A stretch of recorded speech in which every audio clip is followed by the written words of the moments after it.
Assalamualaikum warahmatullahi wabarakatuh. Selamat pagi, siang, sore, ataupun malam. Salam sejahtera bagi kita semua. Perkenalkan, nama saya Muhammad Aditya Yafi Alif Indra Fatah dengan NIM 0101 05821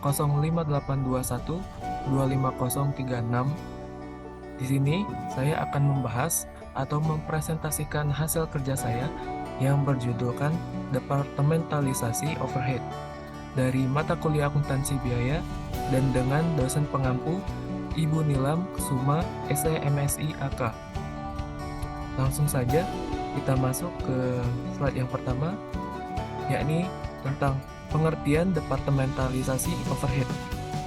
Departementalisasi overhead adalah pembagian proses produksi kepada bagian yang disebut departemen produksi atau pusat biaya, atau yang biasa disebut dengan cost center, untuk menentukan kemana biaya overhead pabrik akan dibebankan. Kemudian, jenis-jenis departemen, ada dua jenis departemen di sini. Yang pertama, departemen produksi dan departemen jasa. Departemen produksi merupakan departemen yang bertanggung jawab mengubah bentuk, sifat, bahan baku, atau merakit komponen-komponen menjadi barang jadi, atau yang biasa disebut dengan finished goods. Yang kedua, departemen jasa merupakan departemen yang bertanggung jawab memberikan jasa pelayanan yang berkontribusi secara tidak langsung terhadap proses produksi. Kemudian, penyusunan BOP atau biaya operasional pabrik departemen. Ada dua jenis, BOP langsung departemen dan BOP tidak langsung departemen. BOP langsung departemen yakni BOP yang secara langsung dapat diidentifikasikan sebagai BOP departemen tertentu. Sedangkan BOP tidak langsung departemen yakni BOP yang dapat dinikmati secara bersamaan oleh dua departemen atau lebih. Kemudian, alokasi BOP departemen pembantu ke departemen produksi. Ada dua metode. Yang pertama, metode alokasi langsung atau direct allocation method, yakni biaya-biaya produksi akan dialokasikan secara langsung ke departemen produksi. Dan yang kedua, yakni metode alokasi bertahap atau step method. Metode alokasi yang memperhitungkan transfer jasa timbal balik antar departemen pembantu dengan metode alokasi kontinu dan metode aljabar. Juga ada metode alokasi yang tidak memperhitungkan transfer jasa timbal balik antar departemen pembantu, yakni menggunakan metode urutan alokasi yang diatur.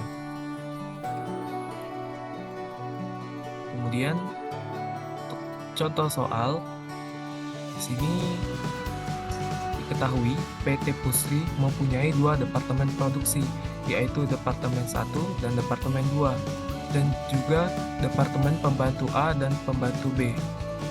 Anggaran BOP untuk periode waktu tersebut adalah sebagai berikut, yakni Departemen 1 dengan jumlah anggaran BOP 60.000, Departemen 2 dengan jumlah anggaran 80.000, Departemen Pembantu A dengan jumlah anggarannya 50.000, dan Departemen B dengan jumlah anggaran 40.000. Taksiran jasa Departemen Pembantu yang dinikmati oleh Departemen Produksi, yakni Departemen Pembantu A, yakni mendapatkan taksiran jasa 60% dari Departemen 1 dan 40% dari Departemen 2. Sedangkan Departemen Pembantu B mendapatkan taksiran jasa 75% dari Departemen 1 dan 25% dari Departemen 2. Ditanya, hitunglah BOP Departemen Produksi setelah mendapat alokasi dari Departemen Pembantu.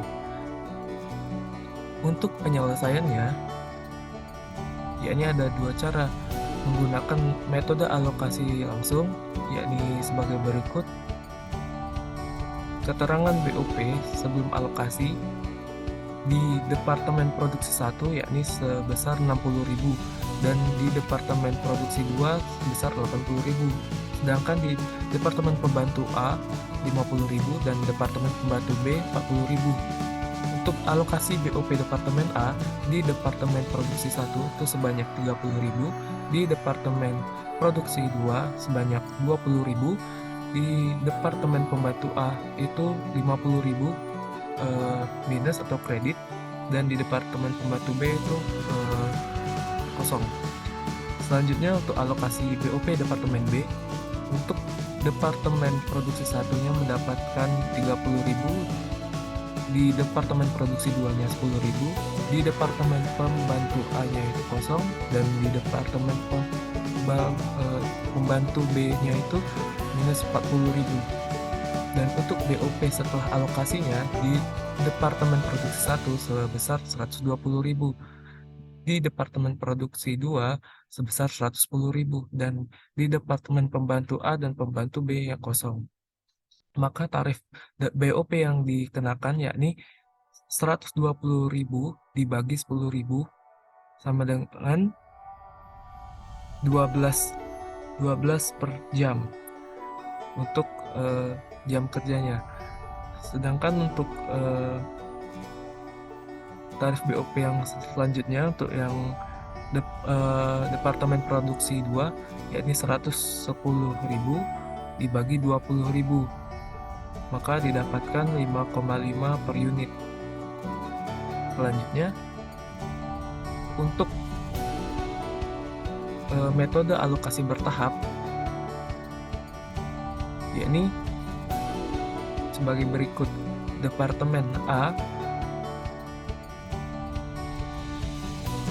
di dalam Departemen 1 mendapatkan 60% dan di Departemen 2 mendapatkan 40%. Sedangkan di Departemen B, untuk Departemen A-nya mendapatkan 10%, di Departemen 1-nya mendapatkan 65%, dan di Departemen keduanya dapat 25%. Maka untuk keterangan selanjutnya yakni BOP sebelum alokasinya di Departemen Produksi 1 sebesar 60.000, di Departemen Produksi 2 80.000, di Departemen Pembantu A-nya 50.000, dan di Departemen Pembantu B-nya 40.000. Untuk alokasi BOP Departemen B, di Departemen Produksi 1-nya sebesar 26.000, di Departemen Produksi 2-nya sebesar 10.000, di Departemen Pembantu A-nya 4.000, dan di Departemen Pembantu B-nya itu minus 40.000. Untuk alokasi BOP Departemen A, di Departemen Produksi 1-nya itu sebesar 32.400, di Departemen Produksi 2-nya itu sebesar 21.600, di Departemen Pembantu A-nya itu minus 54.000, dan di Departemen Pembantu B-nya itu kosong. Untuk BOP setelah alokasi didapatkan Departemen Produksi 1 itu sebesar 118.400, di Departemen Produksi 2 itu dapat 111.600, dan di Departemen Pembantu A dan Pembantu B-nya kosong. Maka tarif BOP yang dikenakan yakni 118.400 dibagi 10.000 untuk Departemen Produksi 1-nya itu mendapatkan 11,84 jam per jam, dan untuk Departemen Produksi 2-nya yakni 111.600 dibagi 20.000, maka didapatkan 5,58 per unit. Baik, mungkin itu saja hasil pembahasan atau presentasi mengenai departementalisasi overhead. Terima kasih telah bergabung hingga akhir ini. Saya mohon maaf jika ada kekurangan atau yang kurang berkenan. Saya tutup. Wassalamualaikum warahmatullahi wabarakatuh.